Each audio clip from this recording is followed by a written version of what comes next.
Hi all welcome to my mini vlog. ಬೆಳಗ್ಗೆ ಪೂಜೆ ಮುಗಿಸಿ ಬ್ರೇಕ್ಫಾಸ್ಟ್ ಮಾಡೋದಕ್ಕೆ ಅಂತ ಬಂದಿದ್ದೀನಿ. ಇವತ್ತು ಬ್ರೇಕ್ಫಾಸ್ಟ್ಗೆ ದೋಸೆ ಮತ್ತು ಬೆಂಡೆಕಾಯಿ ಪಲ್ಯ ಮಾಡಿದ್ದೀನಿ. ಆದರೆ ಮಕ್ಕಳು ಈಗೆಲ್ಲ ಬೆಂಡೆಕಾಯಿ ಪಲ್ಯ ಜಾಸ್ತಿ ಇಷ್ಟಪಡೋದಿಲ್ಲ. ಅವ್ರಿಗೋಸ್ಕರ ಲಂಚ್ ಬಾಕ್ಸ್ಗೆ ಅಂದ್ಬಿಟ್ಟು ಈರುಳ್ಳಿ ದೋಸೆ ಮಾಡೋಣ ಅಂತ ಅಂದ್ಕೊಂಡೆ. ಆದರೆ ಬರೀ ಈರುಳ್ಳಿ ದೋಸೆ ಆದರೆ ಚೆನ್ನಾಗಿರಲ್ಲ ಅಂದ್ಬಿಟ್ಟು ಒಂದೇ ಒಂದು ರೆಡ್ ಚಿಲ್ಲಿ, ಟೊಮೊಟೊ, ಕ್ಯಾರೆಟ್, ಒಂದು ಚಿಕ್ಕದಾಗಿ ಹೆಚ್ಚಿರೋಂಥ ಈರುಳ್ಳಿ, ಕೊತ್ತಂಬರಿ ಸೊಪ್ಪು ಎಲ್ಲನೂ ರೆಡಿ ಮಾಡ್ಕೊಂಡಿದ್ದೀನಿ. ದೋಸೆ ಹೆಂಚು ಕಾದಿದೆ. ಈಗ ದೋಸೆ ಹಾಕೊಳ್ಳೋಣ. ತೆಳ್ಳಗೆ ಹಾಕ್ಕೊಂಡ್ರೆ ಅಷ್ಟು ರುಚಿ ಇರೋದಿಲ್ಲ. ಸೆಟ್ ದೋಸೆ ಥರ ಸ್ವಲ್ಪ ಮಂದಾಗಿ ಹಾಕ್ಕೊಳ್ಳೋಣ.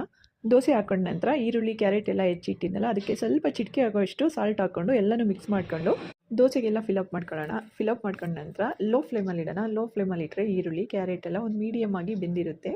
ಆ ದೋಸೆ ಎಲ್ಲ ಫಿಲಪ್ ಆದ ನಂತರ ಅದ್ರ ಮೇಲ್ಗಡೆ ಸ್ವಲ್ಪ ತುಪ್ಪ ಹಾಕ್ಕೊಳ್ಳೋಣ. ತುಪ್ಪ ಹಾಕಿದ್ರೆ ಇನ್ನೂ ಟೇಸ್ಟಾಗಿರುತ್ತೆ. ಲೋ ಫ್ಲೇಮಲ್ಲಿ ಇಟ್ಟು ಒಂದು 5 ನಿಮಿಷ ಬೇಯಿಸಿದರೆ ಸಾಕಾಗುತ್ತೆ. ಕ್ರಿಸ್ಪಿಯಾಗಿ ತುಂಬ ಚೆನ್ನಾಗಿ ರೆಡಿಯಾಗಿರುತ್ತೆ. ಹಾಗೆಯೇ ಇನ್ನೊಂದು ಕಡೆ ಸೈಡು ಬೇಯಿಸ್ಕೊಳ್ಳೋಣ. ಇನ್ನೊಂದು ಕಡೆ ಸೈಡ್ ಬೇಯಿಸ್ಕೊಂಡ ನಂತರ ತುಂಬ ಕ್ರಿಸ್ಪಿಯಾಗಿರೋಂಥ ದೋಸೆ ರೆಡಿಯಾಗಿರುತ್ತೆ. ಮಕ್ಕಳು ಲಂಚ್ ಬಾಕ್ಸ್ಗೆ ತುಂಬ ಚೆನ್ನಾಗಿರುತ್ತೆ. ಚಟ್ನಿ ಪಲ್ಯ ಏನೂ ಇಲ್ಲ ಅಂದ್ರೂ ಈ ಥರ ದೋಸೆ ಮಾಡಿಕೊಟ್ರೆ ಮಕ್ಕಳು ತುಂಬ ಖುಷಿಯಾಗಿ ತಿನ್ಕೊಂಬರ್ತಾರೆ. ಚಟ್ನಿ ಮಾಡಬೇಕು, ಪಲ್ಯ ಮಾಡಬೇಕು ಅನ್ನೋ ಅವಶ್ಯಕತೆ ಇರೋದಿಲ್ಲ. ತುಂಬ ಚೆನ್ನಾಗಿರುತ್ತೆ. Thank you for watching. Like, share and subscribe to my channel.